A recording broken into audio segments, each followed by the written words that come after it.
जय हिंद दोस्तों, welcome to VIP civil गुरु।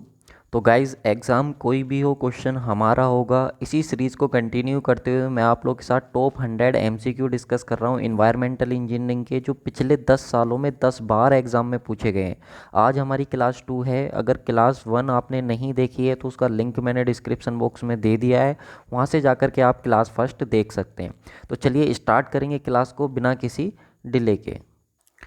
तो गाइज, लास्ट वीडियो में क्या था, क्वेश्चन इससे पहले जितने भी क्वेश्चंस थे वो हम कंप्लीट कर चुके थे। इस क्वेश्चन को भी देखो तो बीपीएससी एई एग्ज़ाम में 2006 में और 2011 में ये आप लोगों का पूछा जा चुका है। तो क्वेश्चन इंपॉर्टेंट है। क्वेश्चन में क्या बोल रहा था, growth of population can be presented by. जो ग्रोथ ऑफ पॉपुलेशन होती है उसको जो हम रिप्रेजेंट करते हैं वो किससे रिप्रेजेंट करते हैं? स्ट्रेट लाइन कर्व से रिप्रेजेंट करते हैं, सेमी लॉग कर्व से रिप्रेजेंट करते हैं, लॉजिस्टिक कर्व से रिप्रेजेंट करते हैं, या फिर लोगरिथमिक कर्व से हम प्रेजेंट करते हैं। इसका सही आंसर आप लोग को बताना है, इसका सही आंसर क्या होगा। तो आप अपना आंसर चूज़ कर लीजिए, तब तक मैं आप लोग को एक्सप्लेन कर देता हूँ। वैसे अगर आपने अपना answer option number C choose किया है तो बिल्कुल सही है। जो ग्रोथ ऑफ पॉपुलेशन होती है उसको जो हम रिप्रेजेंट करते हैं वो हमारा किससे रिप्रेजेंट करते हैं? लॉजिस्टिक कर्व से। अब सर, ग्रोथ ऑफ पॉपुलेशन का क्या मतलब है? तो देखो, ग्रोथ ऑफ पॉपुलेशन का मतलब है कि हम जो पढ़ते हैं इसको, वो पढ़ते हैं पॉपुलेशन फोरकास्टिंग में। किस में पढ़ते हैं गाइज इसको? हम पॉपुलेशन फोरकास्टिंग में हम अपना इसको पढ़ते हैं। ठीक है, तो पॉपुलेशन फोरकास्टिंग में जब हम अपना इसको देखते हैं तो हमारा मेन पर्पज़ होता है कि जो हम अपना वाटर ट्रीटमेंट प्लांट डिज़ाइन कर रहे हैं वो हम आने वाले कितने सालों के लिए डिज़ाइन कर रहे हैं। क्योंकि ऐसा तो है नहीं ये 10 20 50 रुपए की या 1000 2000 लाख 2 लाख की बात है वाटर ट्रीटमेंट प्लांट को डिज़ाइन करना। जब ये डिज़ाइन होता है तो इसमें करोड़ों रुपीज़ का खर्चा आता है। तो हम इसको डिज़ाइन करते हैं आने वाली पॉपुलेशन के हिसाब से कि आने वाले 10 साल में कितनी पॉपुलेशन हो जाएगी, 20 साल में कितनी पॉपुलेशन हो जाएगी, 30 साल में कितनी पॉपुलेशन हो जाएगी। तो इसको हम बोलते हैं पॉपुलेशन फोरकास्टिंग। तो पॉपुलेशन फोरकास्टिंग के मैंने आप लोग को लास्ट वीडियो में मेथड भी बताए थे। हमारा अर्थमेटिक इंक्रीज मेथड था, इंक्रीमेंटल इंक्रीज मेथड था, ज्योमेट्रिक इंक्रीज मेथड था। तो इस तरीके से हमारे पास कुछ मेथड थे। लेकिन ये जो हमारी पॉपुलेशन निकल करके आ रही है, जो ग्रोथ निकल करके आ रही है पॉपुलेशन की, जो कितनी हो जाएगी 10 साल 20 साल में, इसको जो हम रिप्रेजेंट करते हैं वो रिप्रेजेंट करते हैं अपना किसकी हेल्प से? लॉजिस्टिक कर्व की हेल्प से हम इसको रिप्रेजेंट करते हैं। अब सर, ये कर्व दिखता कैसा है और किन किन चीज़ों को ये रिप्रेजेंट करता है वो एक बार हमको बता दीजिए। तो देखो, कुछ इस तरीके का हमारे पास कर्व होता है। Growth of population can be represented by logistic curve, और पॉपुलेशन फोरकास्टिंग भी जिसको हम बोलते हैं। तो कुछ इस तरीके का ये हमारे पास कर्व होता है। आप इसको नोटिस कर लीजिए, एक तरफ हमारे पास पॉपुलेशन होती है और एक तरफ हमारे पास टाइम होता है, कि टाइम के साथ जो पॉपुलेशन है हमारी वो किस तरीके से वेरी कर रही है, ये कर्व हमको बताता है। ठीक है, तो इस कर्व की जो शेप है, सबसे पहले मैं आप लोग को बता देता हूँ इसकी जो कर्व की शेप है वो आप लोग को कुछ क्या है, जो इंग्लिश का लेटर एस होता है उसकी तरह आप लोग को नज़र आ रही होगी। इसलिए हम इसको क्या बोलते हैं? एस कर्व बोलते हैं। क्या बोलते हैं इसको? एस कर्व बोलते हैं। अब सर, इसकी जो इक्वेशन निकल करके आती है ना, इस कर्व की जो इक्वेशन निकल करके आती है वो लोग की टर्म में आती है। किस टर्म में आती है? लोग की टर्म में। तो इसलिए हम इसको क्या बोल देते हैं? लॉजिस्टिक कर्व भी बोल देते हैं। क्या बोल देते हैं? लॉजिस्टिक। यूज किस लिए करते हैं? तो जो पॉपुलेशन फोरकास्टिंग होता है, पॉपुलेशन फोरकास्टिंग के लिए हम अपना इस कर्व को यूज़ करते हैं। तो सर, ये कर्व रिप्रेजेंट क्या करता है? तो इस कर्व को अगर आप देखोगे तो अगर ये कर्व हमारा कुछ इस तरीके से है तो ये कर्व हमारा रिप्रेजेंट करता है rate of growth, rate of growth of population. यानी कि जो पॉपुलेशन की रेट है, ठीक है, रेट मतलब जहाँ पे भी रेट वर्ड दिख जाए तो उसको आप रिलेट कर लेना किससे? टाइम से।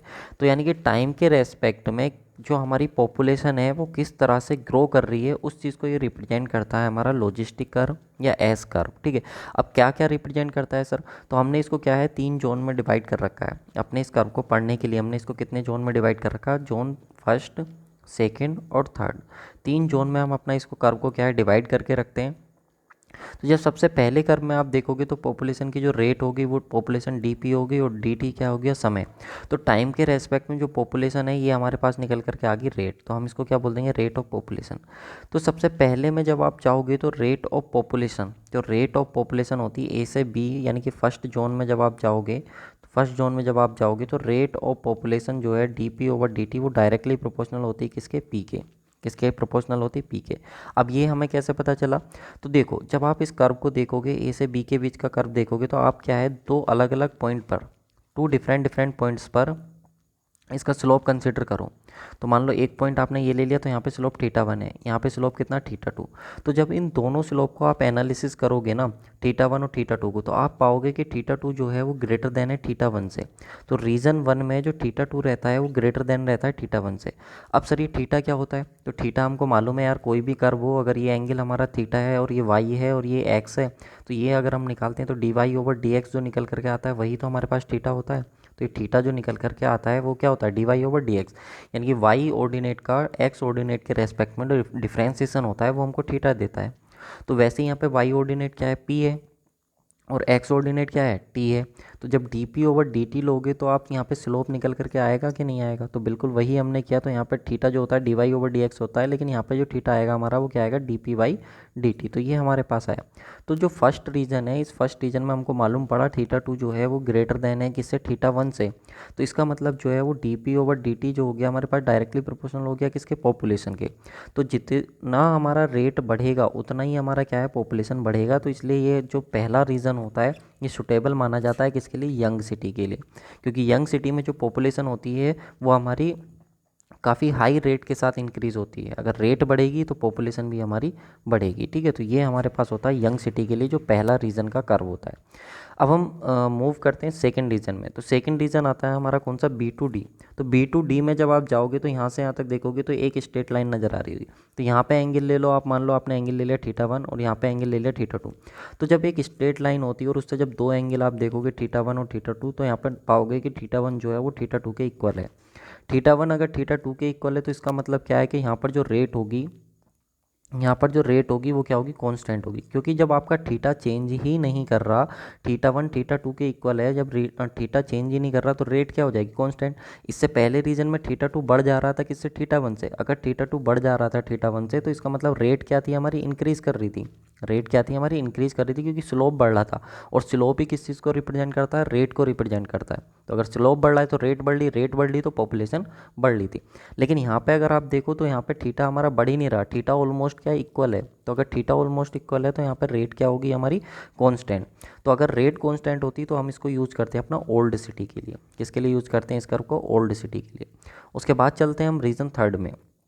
तो जब रीजन थर्ड में आप जाओगे डी टू ई तक जब आप जाओगे तो यहाँ पे आप ले लो एक एंगल थीटा 1 और यहाँ पे एक एंगल ले लो आप थीटा 2। तो इन दोनों में जब नोटिस करोगे आप तो पाओगे थीटा 1 क्या है? ग्रेटर देन है थीटा 2 से। थीटा 1 क्या है? ग्रेटर देन है थीटा 2 से। या ये कह दो कि थीटा 2 जो है वो लेस देन है थीटा 1 से। इसका मतलब क्या है कि हमारे पास जो है वो अब एंगल क्या है? कम हो गया है। एंगल क्या है? कम हो रहा है। एंगल अगर कम हो रहा है यानी कि अगर हमारा स्लोप कम हो रहा है, तो स्लोप कम होने का मतलब क्या है कि जो रेट है वो क्या हो रही? कम हो रही है। रेट क्या है? कम हो रही। तो यहाँ पे अगर आप देखोगे तो जो ओवरऑल पॉपुलेशन होती है हमारी किसी भी पर्टिकुलर पर एरिया में जो पॉपुलेशन होती है उसको हम बोल देते हैं सैचुरेशन पॉपुलेशन। जैसे कि कोई भी 1 किलोमीटर स्क्वायर का एरिया है, उसके अंदर अगर 500 लोग रह रहे हैं तो वो सैचुरेटेड पॉपुलेशन है वहाँ की। तो सैचुरेटेड पॉपुलेशन तो ये आप लोग की फिक्स है। तो ये आपकी क्या है? पीएस। अब इसके आगे जब आप जाओगे तो यहाँ से जब आप इस रीजन में देखोगे तो पॉपुलेशन कितनी होगी? पीएस मैक्सिमम थी और ये पी इधर से बढ़ करके आ रही, तो पीएस माइनस के पी, ये पॉपुलेशन है। तो जो आप देखोगे पी पॉपुलेशन ये तो बढ़ रही है कंटिन्यूसली। सैचुरेशन पॉपुलेशन अपनी फिक्स है, लेकिन पी पॉपुलेशन तो कंटिन्यूसली बढ़ रही है। तो पी पॉपुलेशन अगर कंटिन्यूसली बढ़ रही है तो यहाँ पर डीपी क्या डीटी क्या हो जाएगा? कम हो जाएगा। तो एक तो कॉन्सेप्ट हो गया ये। दूसरा कॉन्सेप्ट क्या है कि अगर यहाँ पे थीटा 1 है और यहाँ पे थीटा 2 है तो हमको मालूम है थीटा 2 जो है वो लेस देन है थीटा 1 से। थीटा 2 अगर थीटा 1 से लेस देन है तो इसका मतलब क्या है कि हमारा जो एंगल है वो कम हो रहा है, स्लोप कम हो रहा है। स्लोप कम हो रहा है तो इसका मतलब क्या? रेट कम हो रही है। और यहाँ पर रेट क्या है हमारे पास? D P over D T. तो यानी कि इसमें क्या होता है? इस रीजन में हमारी जो रेट होती है, जो ग्रोथ की रेट होती है वो क्या हो जाती है? डिक्रीज़ हो जाती है। तो ये जो सुटेबल होता है हमारा रीजन थर्ड वो वेरी ओल्ड सिटी के लिए सुटेबल होता है। ठीक है, तो पूछा जाता है कि कौन सा रीजन किस टाइप की सिटी के लिए सुटेबल होता है, ये हमसे क्वेश्चन में पूछा जाता है। ठीक है, एक हमसे पूछा जाता है कि कौन से रीजन के लिए कौन सा मेथड हम यूज करते हैं। तो जो हमारा सेकंड रीजन होता है इसके लिए हम अर्थमेटिक इंक्रीज मेथड भी यूज करते हैं, और जो रीजन फर्स्ट होता है इसके लिए हम अपना ज्योमेट्रिक इंक्रीज मेथड भी यूज करते हैं, जो पॉपुलेशन फोरकास्टिंग के लिए हम देखते हैं। अब इसके बाद एक पॉइंट हमको ऐसा मिल रहा है जहाँ पर हमें सारी चीज़ें क्या हैं, एक मिड पॉइंट हमको देखने को मिल रहा है जहाँ पे स्लोप आप लोग का बढ़ना शुरू हुआ था, फिर उसके बाद धीरे धीरे डिक्रीज़ होना शुरू हुआ। तो ये जो पॉइंट होता है इस पॉइंट को हम बोलते हैं पॉइंट ऑफ इन्फ्लेक्शन। तो ये पॉइंट हमसे पूछा जाता है एग्जाम में, तो इस चीज़ को आप याद रखेंगे। ठीक है, चलिए, तो आई होप आप लोगों को लॉजिस्टिक कर्व के बारे में क्लियर हुआ होगा। इक्वेशन मैंने इसकी आप लोगों को इसलिए नहीं बताई क्योंकि इक्वेशन में होता क्या है इसकी, अगर मैं इक्वेशन बता देता तो वहाँ से क्वेश्चन उतना ज़्यादा पूछा नहीं जाता है, तो इसलिए उसको हमको करने की ज़रूरत है नहीं।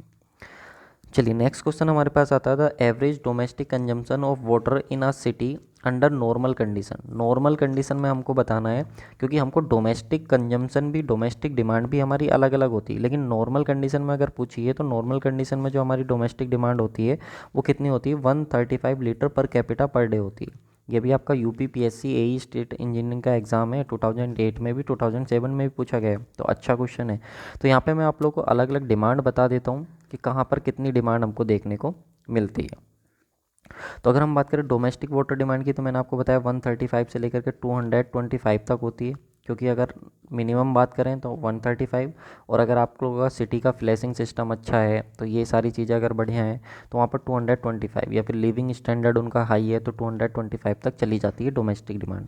जो कि टोटल डिमांड का, ये क्वेश्चन एग्जामिनर का फेवरेट है, पूछता है कि टोटल डिमांड का कितने परसेंट होता है हमारे पास डोमेस्टिक डिमांड। तो आप लोग को बताना है कि 50 to 60% हमारे पास होता है, ये चीज़ भी आपको मालूम होनी चाहिए। नेक्स्ट आता है industrial water demand. Industrial water demand की अगर हम बात करें तो depend upon the extent of industrialisation. जो हमारे पास इंडस्ट्रियल डिमांड होती है वो इस बात के ऊपर डिपेंड करती है कि किस एरिया में जो इंडस्ट्रियलाइजेशन है वो कैसा है, कम है कि ज़्यादा है कि होने वाला है, बहुत ज़्यादा हो जाएगा इन फ्यूचर, तो इसके ऊपर डिपेंड करती है। तो सबसे ज़्यादा वेरिएशन जो देखने को मिलता है वो भी इंडस्ट्रियल डिमांड में देखने को मिलता है, जो कि 50 से लेकर के 450 litre per capita per day की डिमांड में आप लोग की आती है, रेंज में आती है। इंस्टीट्यूशनल डिमांड की बात करें तो ये आप लोग की 20 से लेकर के 50 लीटर पर कैपिटा होती है। पब्लिक यूज में बात करें 10 to 20 होती है, जो कि 5 to 6% होती है। फायर डिमांड की बात करें 1 litre per capita per day होती है। लॉसेस की और थेफ्ट की बात करें, जो पानी का चोरी हो जाती है या फिर लॉस हो जाता है, तो 10 to 15% होता है टोटल डिमांड का। तो यहाँ पे अगर आप देखोगे तो टोटल जो इन सब का आता है वो आप लोग आता है 250 से लेकर के 350 litre per capita per day. लेकिन जो एक स्टैंडर्ड टोटल हम मान करके चलते हैं, जो हमें according to government of India manual के अकॉर्डिंग पता है, वो 335 litre per capita per day हमको मालूम है कि इतना हमारे पास वाटर डिमांड होती है। तो इस चीज़ को आप ध्यान रखेंगे, ठीक है। बाकी मैंने आप लोग को बता ही दिया कि अगर आप लोग के पास क्या है, फुल फ्लैशिंग सिस्टम है, तो वहाँ पर अगर आप लोग का है फुल फ्लैशिंग सिस्टम है और मतलब अच्छा हाई लिविंग स्टैंडर्ड है, तो 200 litre per capita per day तक आप लोग की डोमेस्टिक डिमांड होती है।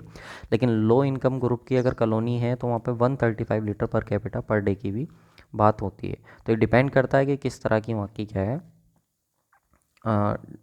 मतलब वहाँ के लोग कैसे हैं, इस बात के ऊपर डिपेंड करती है डोमेस्टिक डिमांड। नेक्स्ट आता है which of the following factor cause reduction in per capita water consumption. यानी कि इसमें कह रहा क्वेश्चन में कि इनमें से कौन सा फैक्टर ऐसा है जो हमारी जो हमारा वाटर है, वाटर कंजम्पशन है, उसको क्या कर देता है, रिडक्शन कर देता है, उसमें रिड्यूस कर देता है। वो कौन सा फैक्टर है? तो गुड क्वालिटी ऑफ वाटर अगर होगा, अच्छी क्वालिटी का पानी होगा, तो आपका कंजम्पशन बढ़ेगा कि घटेगा? आप खुद सोच के देखो, अगर अच्छा पानी आपको मिले, मिनरल वाटर हो, प्योर वाटर हो, बिस्लरी का पानी हो आप लोग के लिए, तो आप पानी कम पियोगे कि ज़्यादा पियोगे? तो जाहिर सी बात है ज़्यादा पियोगे, तो पहला फैक्टर तो है नहीं। दूसरा आता वाटर क्लाइमेट। वाटर क्लाइमेट है, कहीं पर गर्मी बहुत ज़्यादा पड़ती है तो वहाँ के लोग पानी कम पियेंगे कि ज़्यादा पियेंगे? तो सर ज़्यादा पियेंगे, ये बात भी बिल्कुल सही है। मॉडर्न लिविंग, मॉडर्न लिविंग के अगर मान लो कि कहीं पर लिविंग स्टैंडर्ड बहुत अच्छा है, हाई इनकम ग्रुप के लोग हैं, मतलब हाईली स्टैंडर्ड लोग हैं, तो जाहिर सी बात है वहाँ पर जो वाटर का यूज होगा वो ज़्यादा होगा, उनके मिलने जुलने वाले ज़्यादा आएंगे।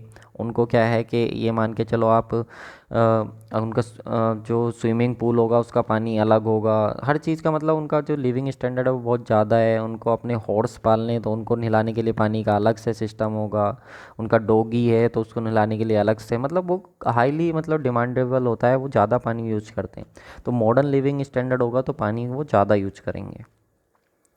उसके बाद अगर मीटरिंग सिस्टम है, तो अगर मीटरिंग सिस्टम लगा दिया जाए, अगर पानी आपको क्या है मीटर से मिलने लग जाए, तो पानी अगर आपको मीटर से मिलने लग जाए तो फिर आप ज़्यादा यूज़ नहीं करोगे, फिर आप उसको एक लिमिट के अकॉर्डिंग यूज़ करोगे, ठीक है, क्योंकि आपको मालूम है जितना यूज़ करोगे उतना ज़्यादा बिल भी जाने वाला है। तो उसके मीटरिंग के हिसाब से अगर मीटर सिस्टम लग जाता है तो कहीं ना कहीं वाटर कंजम्पशन क्या हो जाता है, हमारा कम हो जाता है। तो इसका सही आंसर जो हो जाएगा वो ऑप्शन नंबर डी हो जाएगा। 2003 में, 7 में, 8 में ये क्वेश्चन हमारा पूछा जा चुका है, तो इम्पोर्टेंट क्वेश्चन ये हमारा है, ठीक है। चलिए नेक्स्ट क्वेश्चन की हम बात करते, इसमें हम देख लेते हैं और कौन कौन से फैक्टर होते हैं जो अफेक्ट करते हैं हमारे वाटर डिमांड को। साइज ऑफ सिटी, अब खुद सोच के देखो, जितनी बड़ी सिटी का साइज होगा, जाहिर सी बात है उतनी ज़्यादा डिमांड होगी वाटर की, है कि नहीं।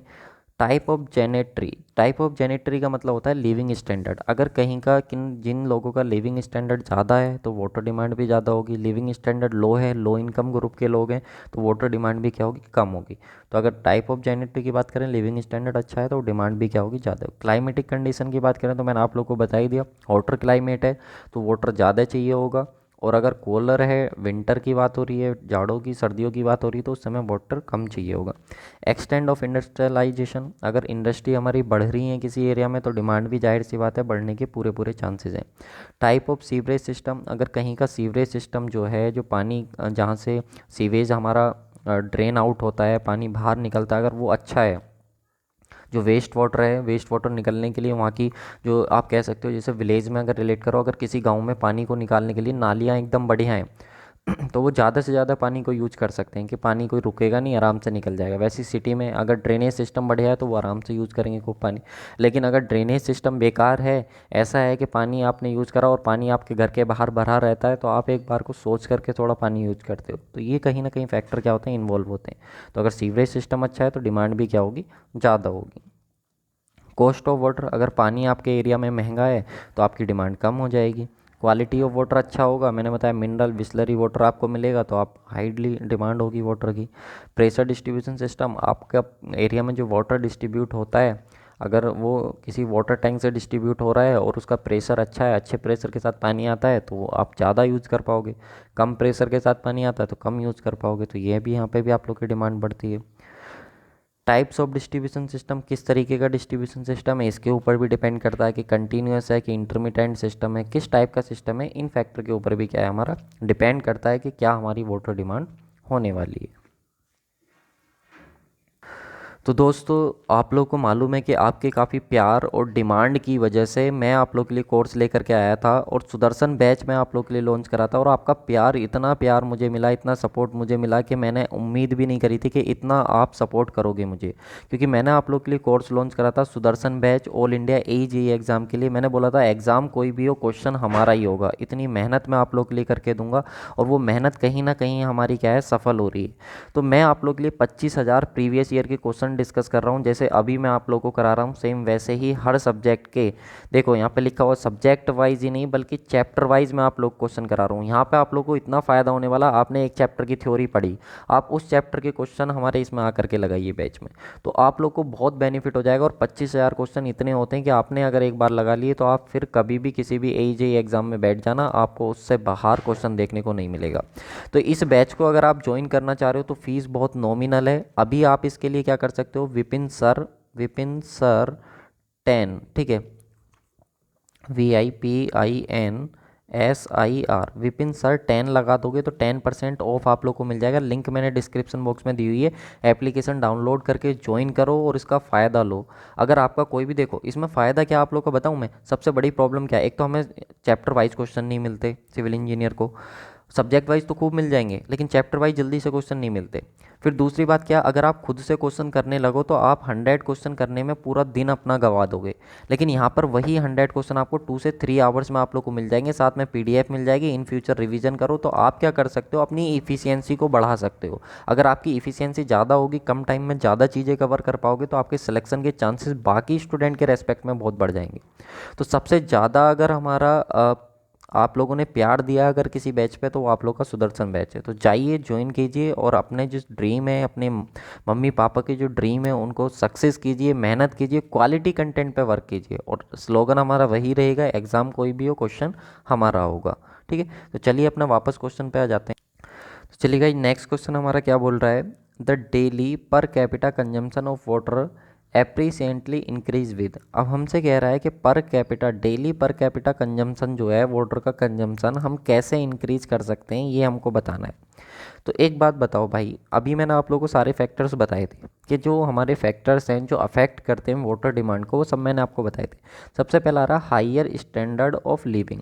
अगर कहीं का लिविंग स्टैंडर्ड हाई है तो वाटर डिमांड ज़्यादा होगी कि नहीं होगी, तो आप कहोगे बिल्कुल सर ज़्यादा होगी। क्योंकि वहाँ के लोग क्या हैं, हाईली इनकम ग्रुप के लोग हैं, तो उनको स्विमिंग पूल के लिए अलग पानी चाहिए, अपना जो उनका बात वो होता है, अरे जो भी मतलब सिस्टम होते हैं उनके सबके अलग अलग होते हैं, उनको बहुत तरीके से पानी को यूज़ करने की आदत होती है। उनका गार्डन है उसमें अलग से उनको पानी देना होगा, ठीक है। तो बहुत तरीके से क्या है, उनका हायर लिविंग स्टैंडर्ड होता है, और लिविंग स्टैंडर्ड की वजह से उनका डिमांड भी क्या बढ़ जाती है। Availability of sewerage in city, तो मैंने अभी आपको बताया था किसी भी सिटी का सीवरेज सिस्टम जितना ज़्यादा अच्छा होगा, वाटर डिमांड भी क्या होगी, उतनी ज़्यादा होगी। अभी आप लोगों को बताया था मीटर्ड वाटर सप्लाई, तो मीटर वाटर सप्लाई होगी तो यानी कि पानी का आपको बिल देना पड़ेगा, और जितना आप यूज करोगे उतना पानी देना पड़ेगा, तो इसकी वजह से वाटर डिमांड कम हो जाएगी। तो ये तो आप लोग का इंक्रीज़ नहीं करेगा, क्योंकि उसने बोला कि कौन कौन से फैक्टर इंक्रीज़ करेंगे। Wholesome and portable quality of water, यानी कि जो आप लोग का वाटर की क्वालिटी है वो बहुत ज़्यादा अच्छी है, तो क्वालिटी अगर अच्छी है तो वाटर डिमांड भी क्या होगी, ज़्यादा होगी। तो इसका मतलब फर्स्ट, सेकंड और फोर्थ वाला स्टेटमेंट बिल्कुल सही है, जो कि हमें ऑप्शन नंबर डी में देखने को मिल रहा है। सिविल सर्विसेज का क्वेश्चन है, गुजरात पब्लिक सर्विस कमीशन का क्वेश्चन है, असिस्टेंट इंजीनियर में पूछा गया है AE और 2017 में। बहुत इंपॉर्टेंट क्वेश्चन है, कई बार एग्जाम में पूछा गया है और पूछा जाता है कि कौन कौन से फैक्टर हैं जो अफेक्ट करते हैं, और सभी फैक्टर मैंने आप लोगों को एक्सप्लेन कर दिए, ठीक है। चलिए, ये मैंने आप लोगों को बताई दी कौन कौन से फैक्टर होते हैं। नेक्स्ट क्वेश्चन हमारे पास आता है, water losses in water supply is assume to be. तो मैंने आपको बताया था, जब आप लोग को टोटल डिमांड बताई थी 335 litre per capita per day हमारी डिमांड होती है, टोटल डिमांड होती है, जिसमें जो इन्वॉल्व होती है हमारी, यहाँ पे देख लीजिए मैंने आप लोगों को बताया था domestic demand, industrial, institutional, public, fire, losses, ये सब की सब डिमांड हमारे पास होती हैं। तो अगर यहाँ पे हम देखें तो लॉसेज और थेफ्ट में अगर हम देखें तो यहाँ पे 10 to 15% लेकर के चलते हैं, तो मिनिमम 10% और मैक्सिमम 15%। अब यहाँ पे सर हम मिनिमम वाला लें कि मैक्सिमम वाला लें, क्योंकि हमारे पास ऑप्शन में दोनों प्रेजेंट है, मिनिमम वाला हमें 10% भी दे रखा है और मैक्सिमम वाला 15% भी, तो आंसर कौन सा चूज करें। अब एक बात बताओ भाई, जब आप वाटर ट्रीटमेंट अपना प्लांट डिज़ाइन करोगे, तो आप वो मिनिमम के लिए डिज़ाइन करोगे कि मैक्सिमम के लिए डिज़ाइन करोगे, तो आप बोलोगे सर मैक्सिमम वाटर डिमांड के लिए। तो मैक्सिमम के लिए डिज़ाइन करोगे तो लॉसेस भी तो अपने मैक्सिमम कंसिडर करके चलोगे कि हाँ अगर इतने लॉसेस हुए, ज़्यादा से ज़्यादा इतने भी अगर लॉसेस हो गए, तब भी हमारी डिमांड फुलफिल होती रहे, जिस पर्पज़ के लिए हमने अपना ट्रीटमेंट प्लांट बनाया वो हमारा फुलफिल होता रहे, यही तो आप चाहोगे। तो इसलिए आप इसका सही आंसर क्या टिक करोगे, 15%। तो देखो ये क्वेश्चन आप लोगों का कई बार एग्जाम में पूछा गया, इंपॉर्टेंट क्वेश्चन है, तो ये चीज़ आप ध्यान रखें। बाकी मैंने आप लोग को बता ही दिया, टोटल डिमांड होती है वो आप लोग की ये होती है, और स्टैंडर्ड जो डिमांड होती है वो 335 litre per capita per day होती है। क्लियर। चलिए, नेक्स्ट क्वेश्चन है हमारे पास, the yield of the well is measured in. जो इल्ड होता है, इल्ड ऑफ द वेल, आपको मालूम होगा कि हमारे पास जो सोर्स ऑफ वाटर होता है, सोर्स ऑफ वाटर, क्योंकि जब हमको क्या है किसी भी कॉलोनी के लिए वाटर सप्लाई करना होता है, तो वाटर सप्लाई के लिए हमारे पास प्रॉपर सोर्स तो होना चाहिए ना पानी का, जहाँ से हमको पानी मिलेगा। तो वो आपके पास अंडरग्राउंड सोर्स हो सकता है, या फिर आप लोग के पास ग्राउंड वाटर सोर्स हो सकता है, अंडरग्राउंड हो सकता है, या फिर आप लोग के पास ग्राउंड वाटर सोर्स हो सकता है, यही तो सोर्स हो सकते हैं वाटर के। तो वेल आप लोगों का क्या है, एक टाइप का सोर्स है वाटर का। वेल जो है, कुआं जिसको हम बोलते हैं, तो वो आप लोग के पास क्या है, एक सोर्स है वाटर का। तो ये जो सोर्स है वाटर का, इसकी जो इल्ड को बोलते हैं, इल्डिंग का मतलब क्या होता है, तो इल्डिंग का मतलब जो होता है यहाँ पे वो होता है डिस्चार्ज से। किससे होता है, डिस्चार्ज से, यानी कि एक कुएं से आप कितना पानी निकाल रहे हो पर आवर, वो आप लोग के पास क्या होता है, वो आप लोग के पास होता है, वो रिप्रेजेंट करता है किसको, इल्डिंग को। तो यहाँ पर जो आप लोग का, यहाँ पे अगर हम बात करें तो सही आंसर जो हो जाएगा ऑप्शन नंबर सी हो जाएगा, क्योंकि यहाँ पे देखो cumec per hour, cumec per hour का मतलब कितना हो गया, मीटर क्यूब पर आवर हो गया, या फिर आप लोग का लीटर पर आवर हो गया। तो दोनों ही क्या है, डिस्चार्ज की यूनिट है, तो दोनों ही अगर डिस्चार्ज की यूनिट है हमारे पास, तो सही आंसर ऑप्शन नंबर सी हो जाएगा। या तो आप ए में मेजर कर लो या बी में मेजर कर लो, दोनों ही आप लोग का सेम होता है। तो देखो नाम नया है, अगर यहाँ पे डिस्चार्ज लिख के दे देता तो आप बड़े आसानी के साथ आंसर अपना टिक कर लेते, लेकिन एल्डिंग दिया है तो कुछ टेक्निकल टर्म्स होते हैं जो आप लोग को याद रखने होते हैं, ठीक है। वहीं पे अगर आप चले जाओगे किसमें, इरिगेशन इंजीनियरिंग में, तो इरिगेशन इंजीनियरिंग में जब जाओगे तो इरिगेशन में इल्डिंग का मतलब क्या होता है, किससे होता है, क्रॉप प्रोडक्शन से। किससे होता है, क्रॉप प्रोडक्शन से, कि कितना क्रॉप प्रोडक्शन हो रहा है पर यूनिट एरिया के अंदर। तो किसी भी अगर मान लो क्रॉप का जो प्रोडक्शन है पर यूनिट एरिया के अंदर ज़्यादा हो रहा है तो उसकी इल्डिंग ज़्यादा है। अगर किसी भी क्रॉप का पर यूनिट एरिया के अंदर जो प्रोडक्शन है वो कम हो रहा है, तो इसका मतलब उसकी क्रॉप इल्डिंग कम है। तो वो कई बार क्या होता है, ये चीज़ों के मतलब जो होते हैं वो सब्जेक्ट वाइज भी वेरी करते हैं, तो आप लोगों को पता होना चाहिए इल्डिंग का मतलब क्या होता है मेनली। तब आप लोग आसानी से उसको कर सकते हो। तो रेट ऑफ डिस्चार्ज जो एक्चुअली में आप लोग का होता है वो रिप्रेजेंट करता है यील्डिंग को, ठीक है, यील्डिंग ऑफ वेल। तो आई होप आप लोगों को ये क्लियर हुआ होगा। नेक्स्ट क्वेश्चन आता है strainer tube well is unsuitable for. जो स्ट्रेनर ट्यूब वेल होता है हमारे पास वो अनसुटेबल होता है इनमें से किसके लिए? तो सबसे पहले तो सर हमको यही पता होना चाहिए कि स्ट्रेनर ट्यूब वेल क्या होता है। जब हमको ये पता होगा तो तब हमको मालूम पड़ेगा कि किसके लिए हमारा अनसुटेबल होगा, है कि नहीं। और क्वेश्चन देख लो कितनी बार एग्जाम में पूछा गया है, जेपीएससी बीपीएससी में पूछा गया क्वेश्चन है, तो इंपॉर्टेंट क्वेश्चन तो है। तो स्ट्रेनर ऑफ ट्यूब वेल का मतलब क्या होता है? तो आपने देखा होगा, अगर आपने घर पे भी देखा हो, तो जो नलकूप होता है, नलकूप मतलब समझते हो क्या लिख रहा हूँ? नलकूप मतलब समझ रहे हो, जिसको आप बोलते हो हेड पंप। क्या बोलते हो? हेड पंप बोलते हो, ठीक है। तो जो हेड पंप होता है आप लोगों का, अगर आपने देखा हो, तो जब हेड पंप इंस्टॉल करा जाता है, इस तरीके का हेड पंप होता है, तो नीचे आप लोग का क्या है, एक स्ट्रेनर लगाया जाता है। स्ट्रेनर मतलब होता है जाली। क्या लगाई जाती है? जाली। एक प्लास्टिक का पाइप होता है, उसके ऊपर क्या करते हैं हम, जाली लगा देते हैं। जाली लगा देते हैं, और प्लास्टिक के पाइप में क्या होते हैं, हमारे होल होते हैं। प्लास्टिक के पाइप में क्या होते हैं, होल होते हैं। तो वाटर आता है, पहले इस जाली से पास होता है, फिर होल में आता है, फिर इस पाइप में आता है, और पाइप के बाद जो हमारा यहाँ पे जो भी पंप लगा हुआ होता है, वो उसको वाटर को ऊपर खींच लेता है। तो ये हमारे पास होता है, ठीक है। नीचे हमारा सैंड ट्रैप भी लगा हुआ होता है कि यहाँ पे सैंड वगैरह यहाँ पे कलेक्ट ना हो, सैंड वगैरह इकट्ठी ना हो करके क्लॉगिंग वाली कंडीशन ना हो। तो ये हमारे पास इस तरीके से स्टेनर लगाया जाता है। अब ये तो मैंने आप लोग के हेड पंप का एग्जाम्पल लिया, सेम वैसे ही हमारा कोई समरसेबल वगैरह है, कोई बड़ा सा अगर वाटर एक्सट्रैक्टर अगर हमने लगाया है, तो उस केस में भी हमारा सेम ऐसे ही यहाँ पे होता है। तो यहाँ पे अगर हम बात करें तो किस में अनसुटेबल होगा हमारा, तो ये अनसुटेबल होता है किसके लिए? फाइन सैंड के लिए।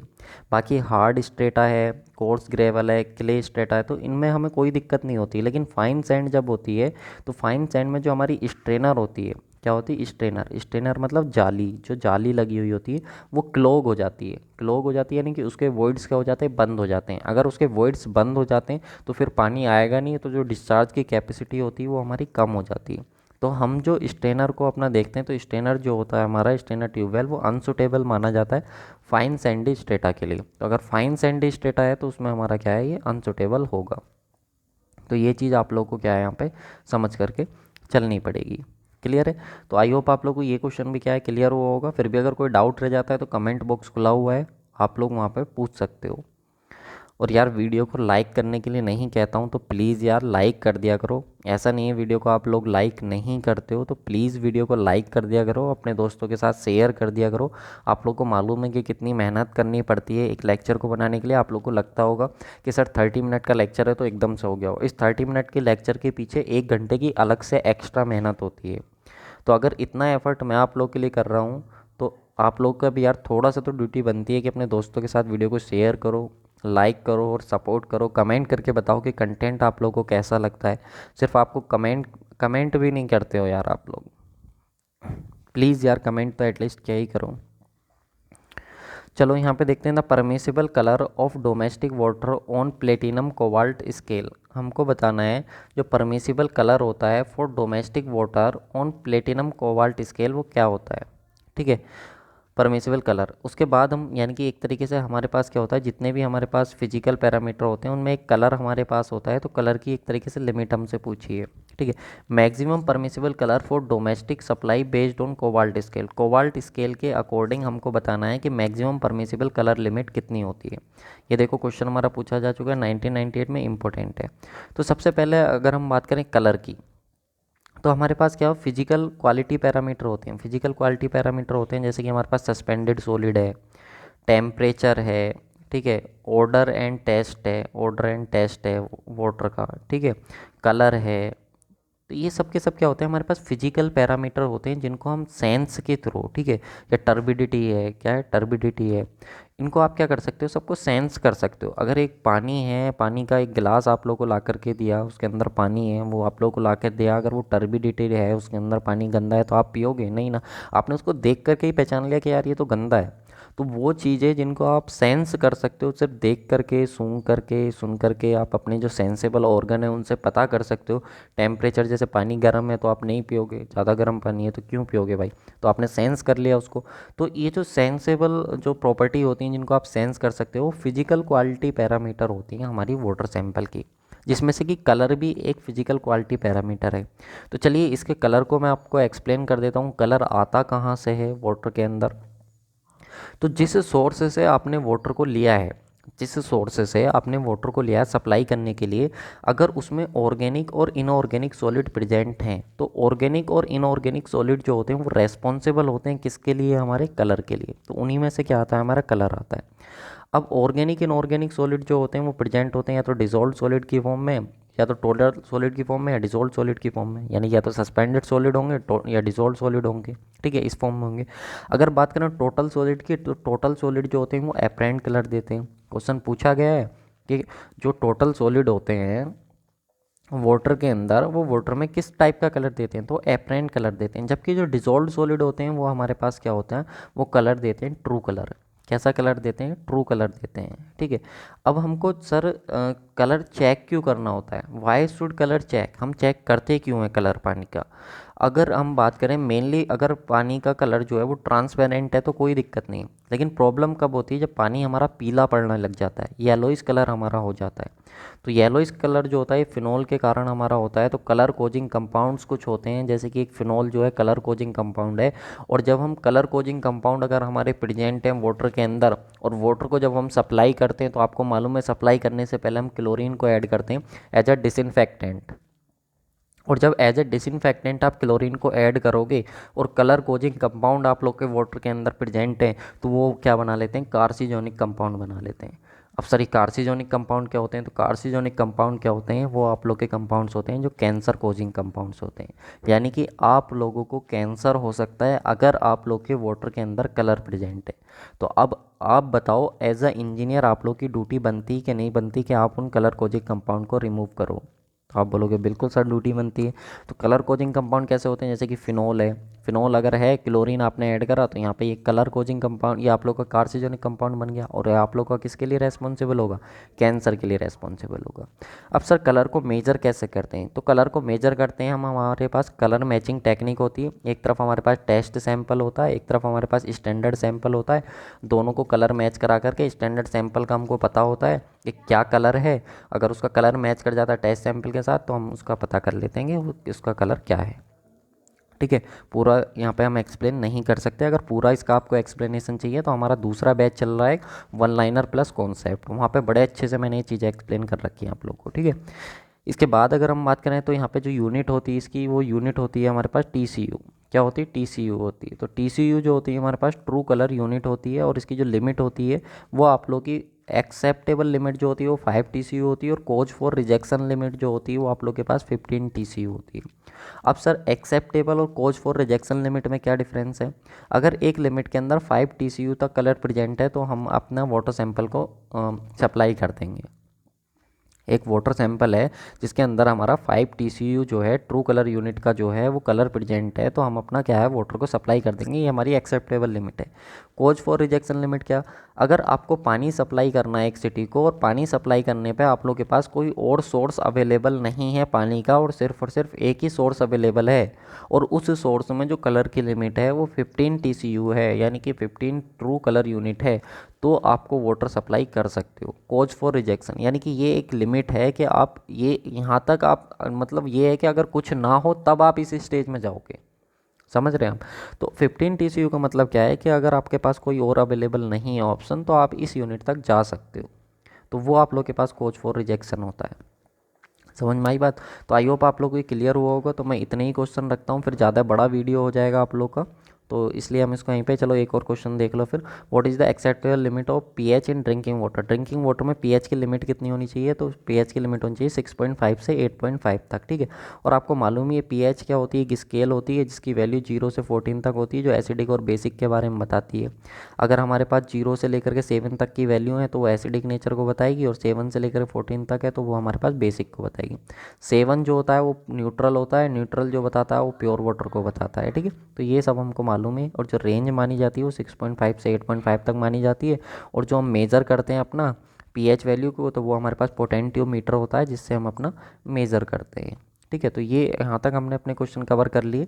बाकी अगर आप लोग को क्या है कि ऐसे ही हर सब्जेक्ट के क्वालिटी क्वेश्चंस अगर पढ़ने डिटेल एक्सप्लेनेशन के साथ, कम टाइम में ज़्यादा चीज़ें कवर करनी है, तो आप सुदर्शन बैच को ज्वाइन कीजिए, लिंक मैंने डिस्क्रिप्शन बॉक्स में दे दिया है। फिर भी कोई प्रॉब्लम आती है तो 8077283538 हमारा क्या है व्हाट्सअप नंबर है, कॉलिंग नंबर है, आप मुझसे कॉल करके बात कर सकते हैं। 6 PM के बाद मुझसे कॉल करके आप बात कीजिए, कोई भी डाउट होता है बैच को लेकर के आप ज्वाइन कीजिए। और अगर आज आप इसको ज्वाइन करते हो तो आज आपको ज्वाइन करने पे अगर आप बिपिन सर, ठीक है मैं आपको बता देता हूँ, बिपिन सर 10 अगर आप कूपन कोड लगाते हो तो 10% तो ऑफ मिलेगा आपको। साथ में 2 ईयर की वैलिडिटी के साथ बैच है, तो आप लोग को 2 ईयर ना मिल करके ये 2.5 ईयर के लिए मिलेगा, यानी कि टोटल 30 मंथ के लिए ये आप लोग को मिलने वाला है। 30 मंथ्स के लिए कोर्स आप लोग को मिलने वाला है 10% ऑफ पर। PDF डाउनलोड करके सेव कर सकते हो, प्रिंट करा सकते हो, जो चाहो वो करा सकते हो। तो इतना वैल्यूएबल कंटेंट इतने कम प्राइस में 10% ऑफ के बाद आप लोग को मिल रहा है। जा करके ज्वाइन कीजिए, विजिट कीजिए, लगाइए क्वेश्चंस, मेहनत कीजिए और अपने सपनों को साकार कीजिए। Thank you so much guys for watching this video. Like करना मत भूलिएगा।